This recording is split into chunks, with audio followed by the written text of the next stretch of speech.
Hi, welcome back. So still with chapter 2, project management and scheduling. Now we already discussed about project management. Now we are going to focus in this video on project scheduling.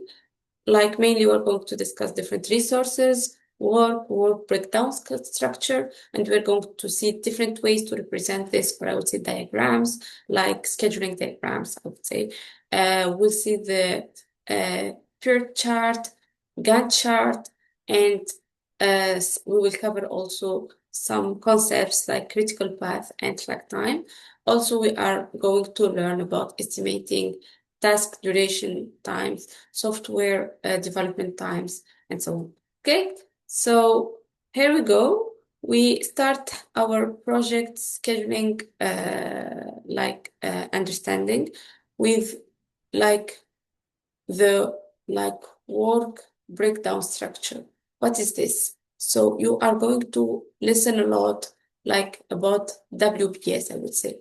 WBS is mainly the work, as it mentioned, breakdown structure. So keep in mind, WBS is the work breakdown structure. It is a hierarchical representation of all tasks in projects. So you have set of tasks. You need to think about how you are going to present them.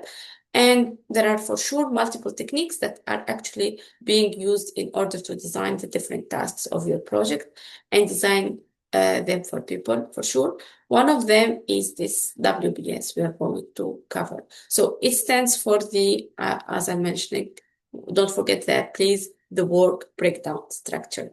It is mainly like a way to, for example, this is an illustration. With the schema, probably you will understand the WBS. So this hierarchical way of presenting your different tasks is the WBS. How? It's like, for example, you have your, I would say, task or project. You're going to build a house. But if we focus on this, probably it's not, it's like could have different, I would say, other tasks together can make it happen, okay? So this probably is like a composition of building structure, installing the pumping. Also, you need to install the heating and install wiring and so on. Within each, probably, like some of these tasks can potentially have also, I would say, subtasks that like uh its composition, okay? So in this case, we need to make it clear, visually, I would say clear, using this kind of diagrams. So if you have a big task, try to represent it using, probably I recommend this way, or hierarchical representation of all your tasks in your project, okay? And next now, this is going to kind of clearly show you or show to whoever is reading or seeing, taking a look into your WBS, the project scope, overall, what are you doing? So seeing this can let you easily understand that it's about building a house. Also for your project, you will have that big idea, but you need to make your own WBAs, in which, for example, you are going to divide your big tasks, I would say, or conquer them, okay? The composition along functional, subsystem, or geographical lines, this is mainly how it works, okay? For your project scheduling now, there is also what we call scheduling diagrams. For example, you can structure your project into a set of modules, and that task that you can actually assign to people. And in general, this is what we call divide and conquer, just mentioning now. So what it means? So it means you want to actually divide the big project into the set of, I would say, tasks or subtasks, and to assign them to the people that could probably be situated in different places and in different teams, I would say, because always think that now we're going to work with only one team. But if you are leading or in the company, there are many other teams, and sometimes different teams try to communicate. So this is an example of kind of this diagram, okay, that we can use. Sorry, so yep.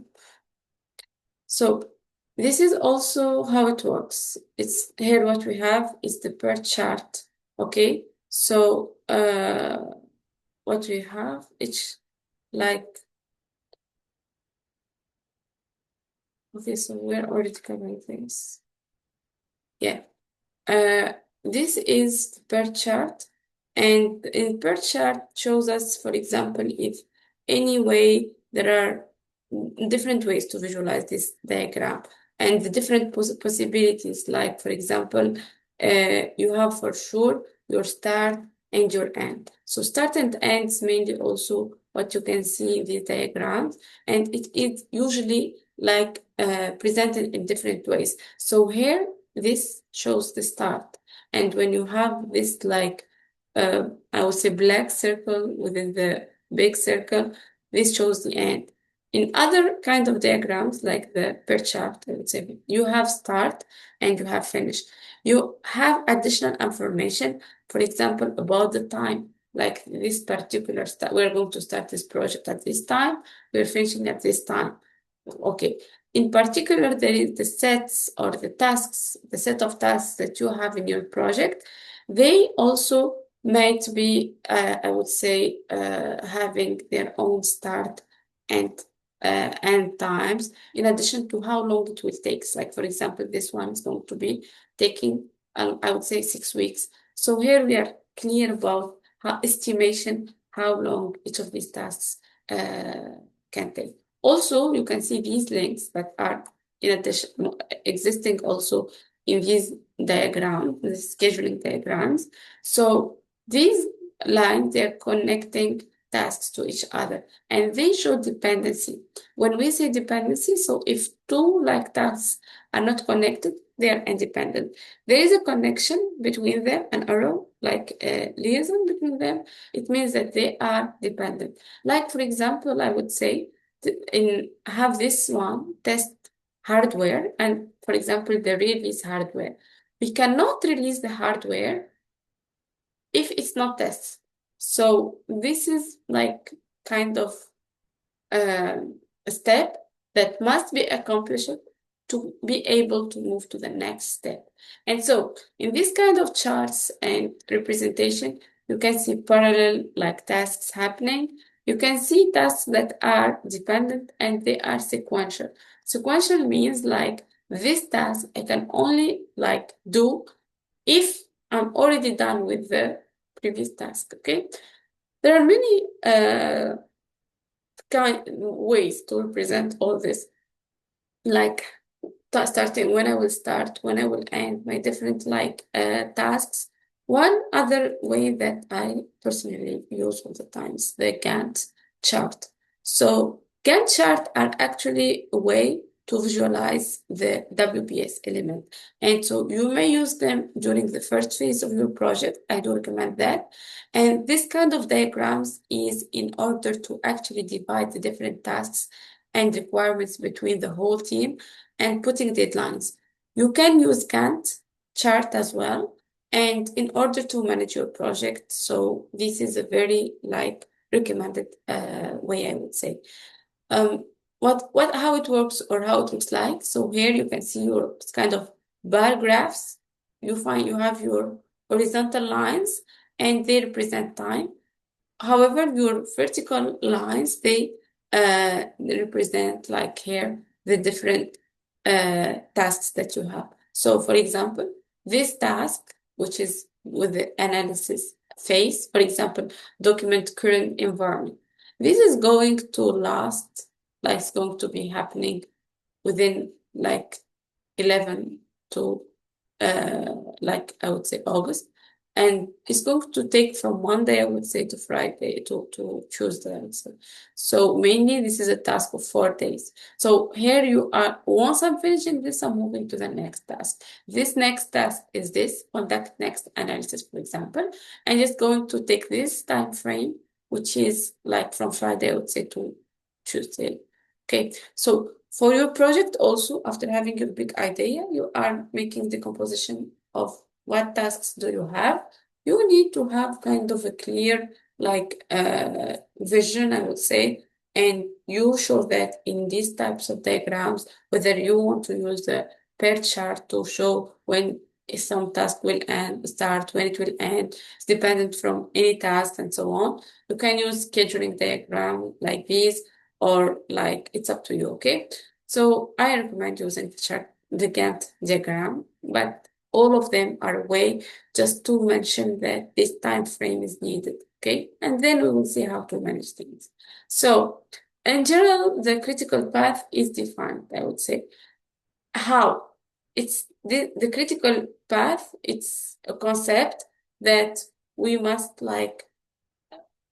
if I would say what you need from today's lecture. You understand the basic concepts for sure, but you must know after the class what is critical path. Okay, so it is mainly defined as a sequence of activities that takes the longest time to complete. Okay, other concept, you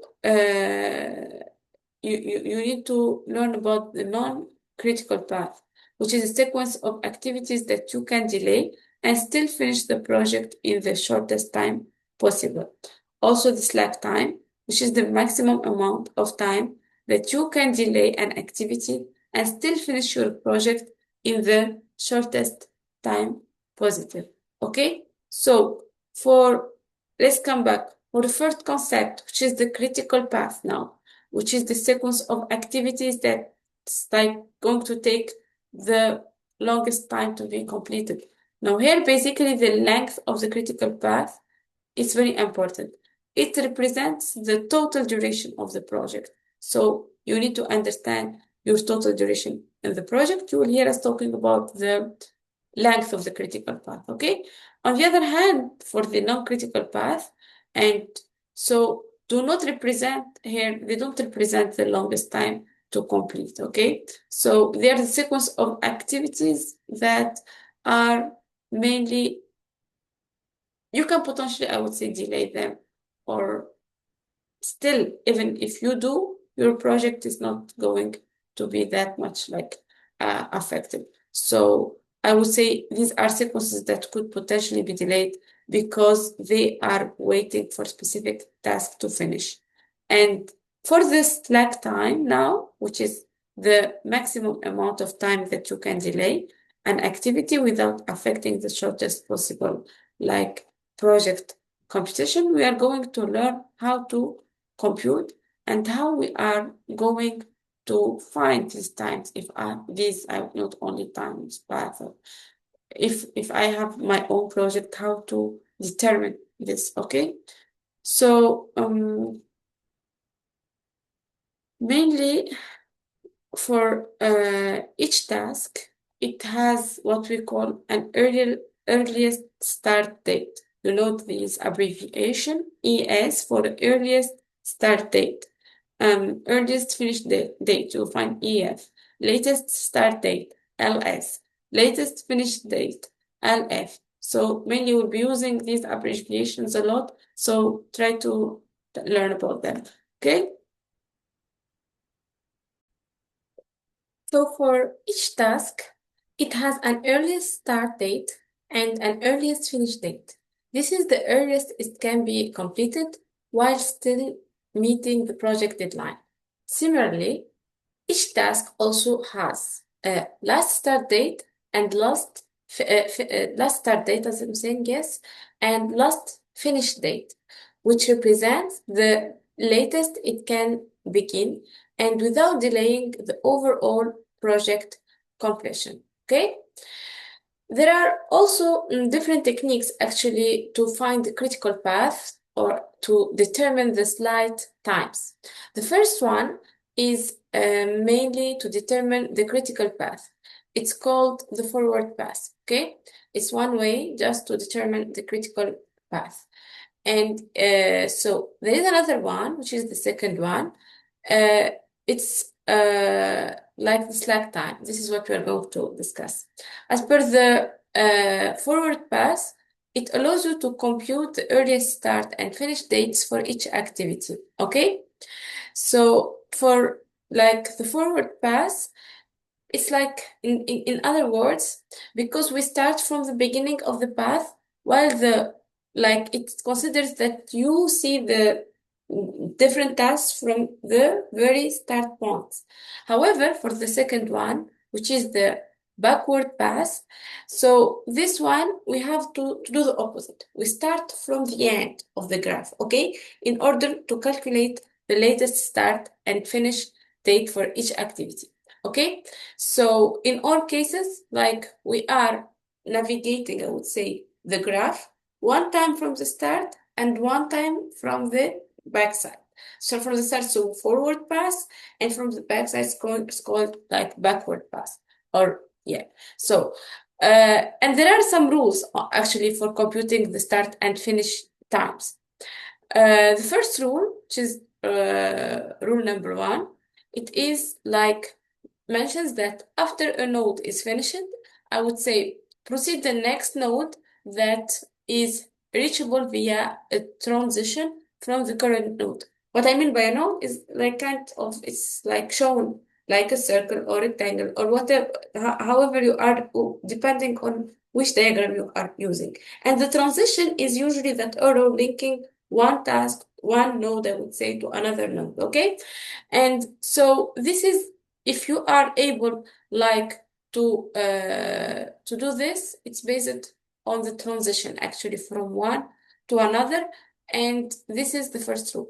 So for the second rule now, it is like to start a node, all nodes from which transitions to that node are possible must be completed. So you, and these rules you will see, remember them because we will apply them later. So you cannot proceed if one of the like nodes from which the transition like it's connected, they are not complete. So you must complete everything in order like to start new node. Okay. So these are the two rules, and now we are going to apply that, okay? So here is like some information, or I would say, about the critical path and slack time. So in this example, what we can see, so this is our diagram, and what we are going to apply is the forward path like analysis. We are going to see like in forward path, okay? So for this now, let's try to understand first our diagram. This is what we usually do if you even having assignments or any practice. This is what you need to do. You need to understand like your diagram. So like this one is having a start and an end, and they are like T0, and then also T is equal to 0. In between, what we have is a set of nodes. This is what I was talking about. And these nodes, there is kind of transition like between them, okay? Here we are going to apply the two rules, and we are going to follow the forward path in order to find for every activity the earliest date, the ES, and the earliest start for the ES and the earliest finish for the EF, okay? So this is what we are going to compute, okay? So now what we can mention before starting our computation is that the idea of dependencies, which is illustrated with the arrows like in here, okay? So here we can see, or let's take the example of activity number 1, which is this, which is actually generating dependency with, first we have activity number 2, okay, which is this one, and also activity number 5, okay? So this activity 1 is generating dependencies with activity 1 and 5. And this dependency is clear here via these arrows or connections. So basically, you cannot run actually the translation of this, or if you want to understand it further, is that you cannot run activity number 2, for example, before, and this is the rule 1, okay? You cannot run that activity before you already complete the activity number 1, okay? Because 2 is there coming after 1. And how these two are represented? It's a sequence. So when we are working, there are two types of possible ways. For parallel like ways, They are independent. So you can, this and this can be together. However, for this, you cannot move to the second activity before finishing this because it's a sequence, like in the queue, okay? This is the same example. And so each of these activities, it has a time frame. This is what you can see here, and it is illustrated with the letter T. So you have T1, T2, T, and like T5, and so on. So, which means, like, for example, activity 1, T1 is equal to 5, means that this activity is going to take 5, let's say 5 weeks, okay? Activity 2 is going to take 1 week. 3, for example, 4, it will be 3 weeks, and 3 for 1 week, let's say. So for each of these activities, there is a specific time frame which is communicated. It's clear in this graph, so or in this representation, or in this diagram. We've seen many diagrams with which we can use to communicate the same idea. So now we are discussing the forward path, which means we are going to see how it works in the case of forward path analysis. So in order to identify the critical path, and this is basically what we are going to do, so which is mainly the duration of the project, okay? We have to start from the first activity from the beginning of the graph, okay? So you are going to start from activity 1, right? And so the earliest start date for this first activity, for it's going to start whenever the project is starting. So it's week 1, okay? So in the first week, we are starting activity 1. And the earliest end date is how long it will last. This one, it will start in week 1, is going to last for 5 weeks. So the earliest end date is 5 weeks, because we cannot basically start this activity before week 5, because it requires 5 weeks to be completed, this activity. So this activity will start like whenever this project starting, which means week 1, and this going to last 5 weeks, so until week 5, right? So what will happen? Here we mentioned the name of the activity. The earliest start here for A1, it's week 1, as I'm mentioning. At start of week 1, we will start working from the first day in week 1, and it will last 5 weeks. So we will end up with at the last or end of week 5, okay? This is how it works. Then what will happen? Now we will continue with the next node associated with the activity 2. What with this activity, which is activity 2 with activity 1. So we have activity 2 here. We can keep working with the activity 2. So here you have to look at the dependent activities. Okay, here activity 2, it's like a dependent activity. So here you can see activity 1 is the dependent, which means that activity 2 cannot start or cannot be like starting until unless activity 1 is done, it's complete, okay? So to know the earliest start date of activity 2, how we are going to do? It should be actually the start of week 6, which means once this will finish end of week 5, so then we will start to the next activity, okay? Which is, then we can see the second activity is going to start at start of week 6 and it's going to end at the end of week 6, since this activity is only going to take 1 week. That's it, okay? Now what we are going to do is that, so we are going to move to the next activity. What we have here, so just, we are having activity 3, okay? So we need to look to the next activity, which is after, activity 3. We forgot one which is connected to activity 1, because why I'm doing this? I'm doing this to make you remember, and let's say I want to make you aware, because you can make this mistake in the exam or in your homework. Rule 2 mentions that to start a node, all nodes from which transitions to the node are possible must be completed, right? So don't do this mistake and don't think, okay, I'm done with activity 1, with activity 2, okay, I'm moving now straight to activity 3. No, you can only compute that, but do not negligate that the connection is between activity 1 and activity 5 must be reviewed. Okay, we will see this, right? So even that you are coming back to activity 3, you must not like forget that you have some connection here, some dependency here. Okay, so always, as I'm mentioning, for this, it's a sequence. Once this one is complete, we are going to this one. This one is complete, we also go to this one. But in between, these two are independent, activity 1 and activity 3. So what can happen? Both of them start whenever the project is starting. So you see them here. It's a parallel like process which is going to happen.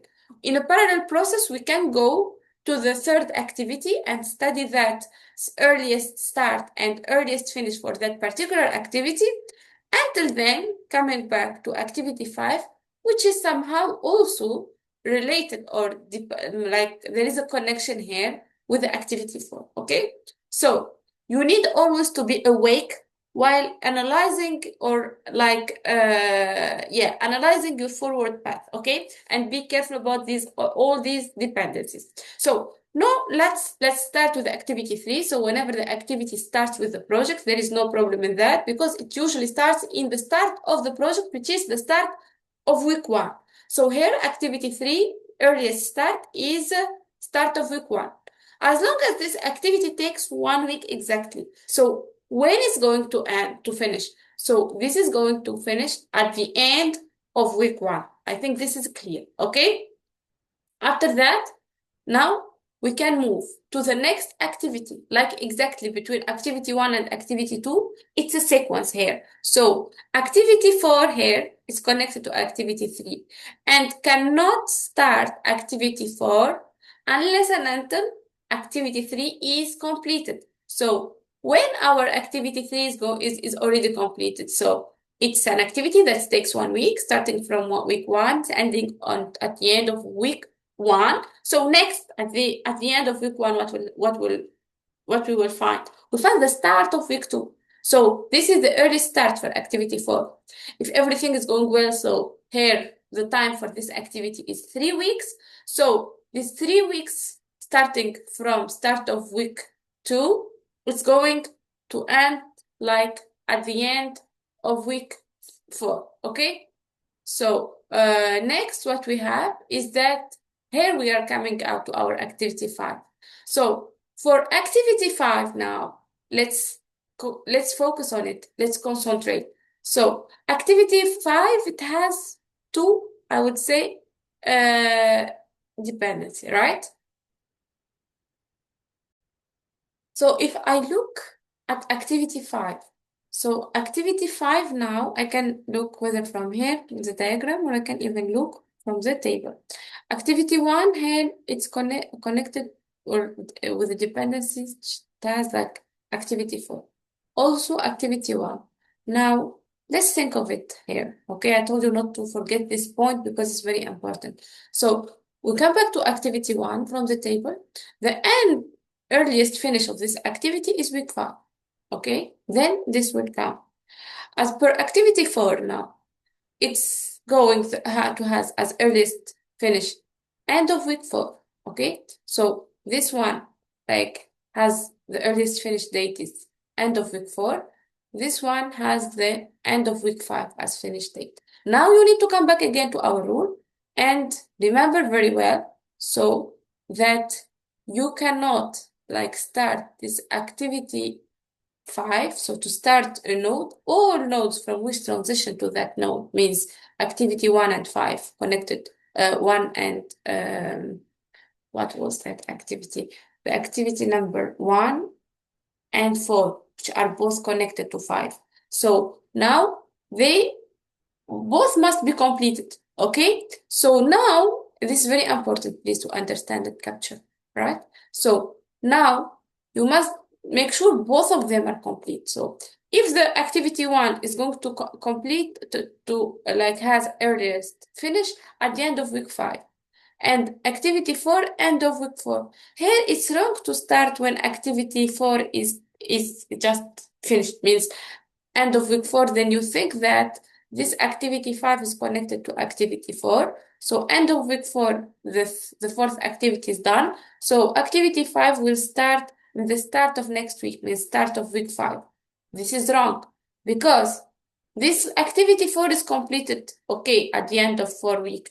But this activity also is waiting for something else to get done. It's waiting that activity 1 also must complete, okay? So here we consider that which one is going to take more time. We have the earliest finish for activity 1 is end of 5 weeks. So this activity 5 will be waiting until like both of them are done. So even though this one is done early, we wait for this one. This one is done at the end of week 5. So then we can move to activity 5. We need to have deliverable, I would say, from both these two activities to run activity 5. So here then it will be coming once activity 1 is done, which is end of week 5. So we start then after, in the start of next week, in the start of week 6. So activity 5, it takes how many weeks? It takes 2 weeks to get complete. So in these 2 weeks, so we have the earliest finish, it's the end of week 7, okay? So this is mainly it, and we are going to practice. And now we want to understand, and from kind of these diagrams, how long is the project duration? So project duration here is 7 weeks.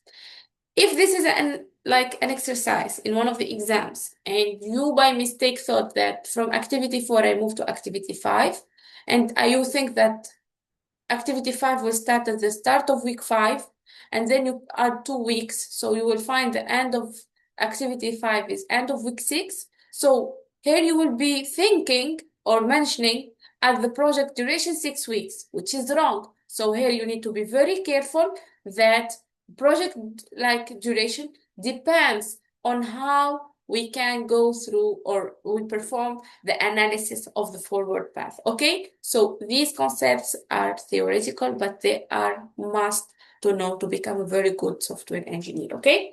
So I will make sure that we are understanding and learning all these via practices.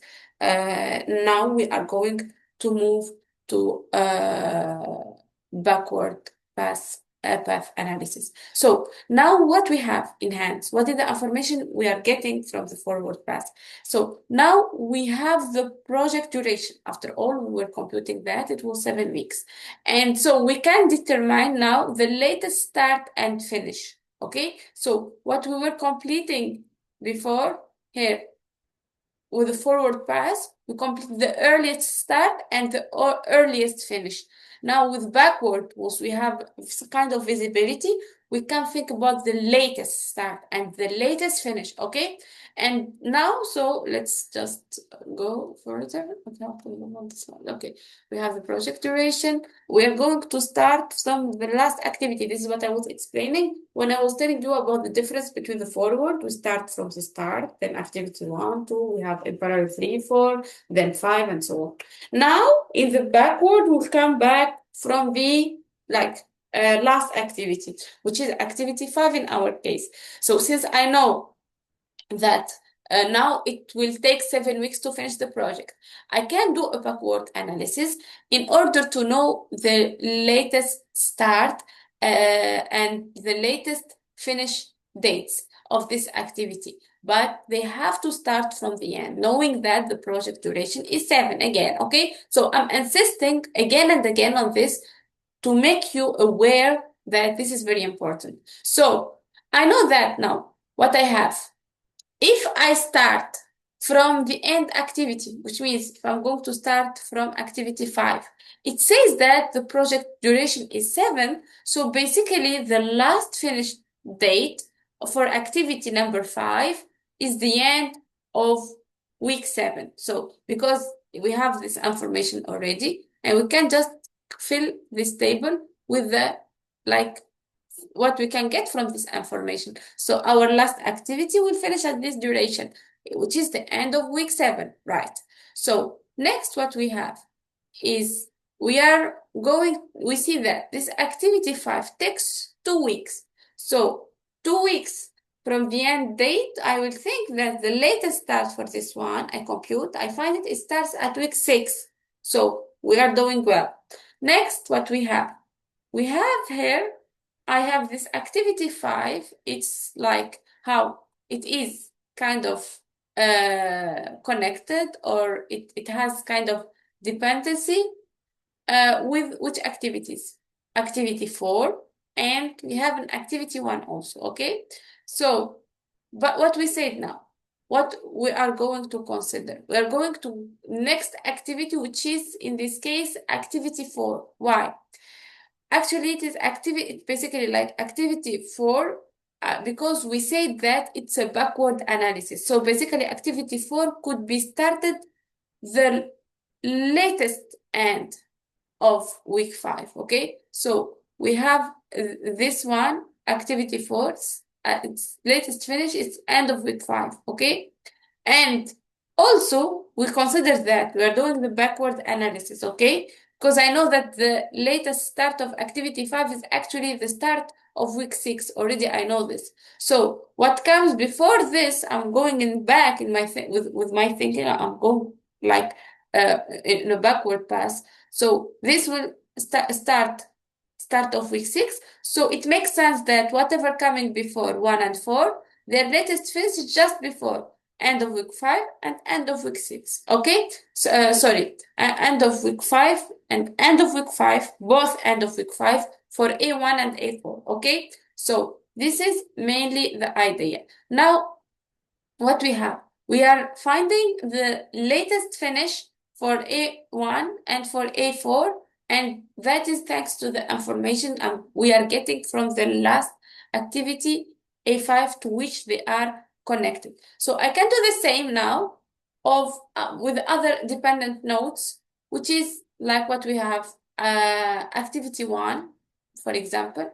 So again, we are computing this end of week 5, and for this activity 4 we have 3 weeks. So if I'm going to come back in time, end of week 5 to start of week 5, then I have end of week 4 to start of week 4. This is the second week, and then end of week 3, start of week 3. So these are the 3 weeks. So I find that the latest start for A4 is start week 3. With the same thinking, with the same like way, we try to do with A1, which takes here activity 1. How long it takes activity 1? 5. And I'm going to 5, come back in time, 5 weeks. So the latest start is the start of week 1. Okay, I wish that this is at least clear. Okay, just compose my video, drink some water, and come back. Okay, take it easy.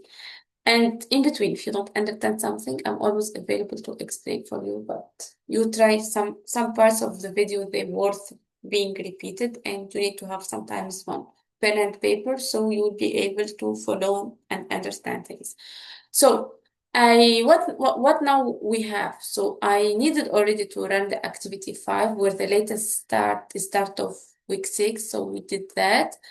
And then since activity 1 requires 5 weeks, so basically I can say that the latest start for activity 1 is start of week 1. Okay, so this we already did. And then I continue the same way. Okay, now next is it's what I have. Next one is which activity which is remaining now we are not working on. We have activity 3 here. Okay, if we are coming back, this one is treated, this one is treated, this one is done. So I will find this one. Okay, while coming back, so I have this activity. So mainly it is activity 3. And from this way, once I am having all the information about activity 1, so there is the activity 2. So how we are going to think about that? So the next one, which is activity 3, okay, is connected to activity 4, which means now how we are going to analyze this. So using the same analysis, we will not invent something new. So we are using the same analysis, so we can determine the last date of the latest finish, and like this, I can continue to do the same for activity 2. Okay, so this one connected to activity 3. For I come back, activity 3 start of week 3. So just before that is the end of week 2. This is why we're putting for activity 3 just connected here. and then it's taking 1 week. So just at the start of that same week starting. Once we have this information, now, and what else? We are looking for the only remaining one, activity 2 in the graph. So from activity 2, how we are bringing this week 7 actually. Okay, I will explain for you. So week 7 here is starting at the start of week 7 and it's ending at the end of week 7. So only because this activity is taking only 1 week, okay? And also this activity is depending on other activities that are depending on the last activity and so on. So this is mainly the idea. I wish you are understanding it. And now, so what we did so far is that we are done almost with the forward pass and backward pass. We will see an example now on how to compute the critical path and the slack time. Okay. So we were introducing these concepts theoretically. Now we are going to have some exercising based on that. So with the results we are getting, we are going to determine the slack times. What is this slack times? So slack time is ST of an activity A is computed as follows. So ST for activity A is equal to LS for activity A minus ES for the same activity A, which is like the subtraction of which one? The earliest start, okay, from the latest start for each activity. So if I'm going to subtract earliest start from latest start, and you will ask from where I will get this earliest start and latest start. So latest starts we are getting from the backward analysis here, and the earliest start we were getting from the forward path analysis here. From these two, if I am going to perform kind of a subtraction, then I am going to have my slack time. So let's have an example. What is the slack time for activity 4? So we go back to the tables, okay? And what we do, so we have here activity 4, okay? So activity 4, I go to the table. I am going to make LS minus ES. So this LS, sorry, yep, it's LS, sorry. So this is LS minus ES. So this is the LS, okay? And what we are going to remove from LS? ES. So ES is coming LS from this table of the backwards path. The ES, it's from this table. So we are going to consider these columns, okay? Not this. So these ones, okay? So for activity 4, I'm going to focus. It has start of week 2 ES and LS is start of week 3. So if I am going to do LS minus ES, 0. For activity 2, we took the example, was 3 minus 2 is not 0, it's 1, sorry, obviously. So what we have, I will repeat again. So we are bringing the activity for 3 and 2. LS here is 3. Where is it? Oh, yeah, LS in this table. So you see, it's kind of confusing somehow. Yep, it's 3. Sorry, where is it? And next we have ES. Okay, LS from there, ES from here is 2. So I was just looking at the A3 column, which you can do in the exam, by the way. I'm doing these things intentionally, so you guys understand that it can happen, and so be careful. Okay. So we go to our slides. So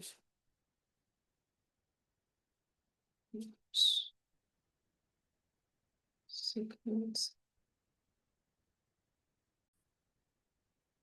Okay, very good. So this is where we stopped. No, all this we are just covering. Okay, yeah. My idea now is what I'm mentioning is that For example, the slack time here we are computing for activity 4, and we've seen how it needs lots of concentration. It needs lots of, like, you need to really understand it from the start in the right way, because there is a problem. If you understand things in the wrong way, they will stay forever wrong. So here you need to focus, breathe, drink some water, and just understand all this in the right way.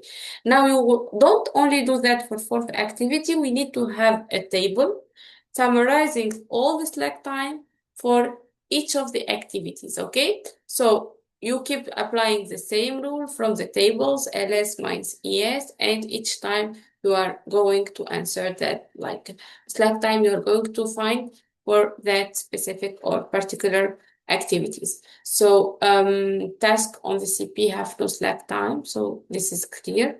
Like this, like start and end, they have no start, like slack time.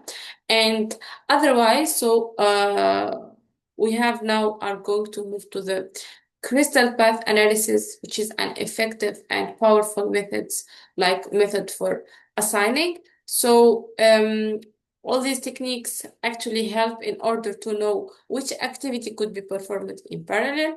How can I, for example, better manage my resources? My knowing, like, activity 1, can I make some delays? What I have to accelerate, for example, and also defining the tasks priorities in general. Okay, so this is mainly the idea. So one of the challenges now in general when trying to define the WBS diagram is what? Is to estimate duration. So mainly estimating duration is a core challenge. And for this, there are like many techniques for like trying to estimate the duration. And some of them are based on prediction, based on number of how many requirements do you have. But it's in general the key, okay, right? So here what we can mention is, in order to have a right estimation of the project duration and so on, which is very challenging, to be honest with you. So sometimes it's very hard even. For example, to estimate the knowledge and skills of people, which is very subjective process. How can you estimate? So I am, let's take my example, and I'm like teaching you guys. Online asynchronous classes are very challenging. I'm doing my best. Why you think I'm creating the Discord channels? I'm like asking you to create cards, to tell me about your background. So I am doing some effort, okay? And the objective is mainly to understand your skills cards, okay? Also, the leaders are going to learn that they will also apply this with their group members. I understand that life can be busy. I understand that you guys can maybe like having other activities, but if you're going to give some time to the software engineering class, also discussing and chatting with your group members is very important to unveil this like critical point, which is actually very subjective process in order to know the duration of each task, okay? But at the end, we need somehow to estimate the duration, okay? And now, so that's the reason why in general and most of software companies, always whatever you will learn in your project, always think big. Think that it's in the context of the company, okay? And so what we can like think in this context of companies, how they can think. They most of the software companies like need the reason. The reason actually for how to use historical data, because they have a lot of historical data. And basically, they try to look to how much time we spend in order to do similar projects. For example, this is one way. People, they use, for example, number of requirements. Requirements number also could be used. So there are many techniques. Also, we can think about the number of lines of code itself, okay? If it's depends. So we try to create some correlations. So in order to make a similar benchmarking, and in order to know that, so for project submission, we need to go through all these techniques, which are subjective, but we can use, for example, the historical data. Okay? And what else? Another solution is to use kind of expert judgment. Okay? So this is actually based on the like we ask different people, other people who are experts, and which like is also very subjective, but it's useful in general. Okay, so we can involve some experienced programmers who already developed sometimes something similar, and we ask them and so on. So there is another also way. So all of these activities could help in general to have multiple team members involved in order to make estimation. But again, it's very like subjective process, as I mentioned. Okay. After all, sometimes we cannot, especially when dealing with people, it's very, very subjective. Okay. I wish you are going on, you are currently enjoying the class, and believe me, it's going to be more like engaging, and there will be lots of hands-on activities. Yep, you made me remember the practice. So now, once making sure that you understood the content of these two videos, just move on with the practice, and you're going to start your hard work during this semester. It's time to really work hard. Thank you.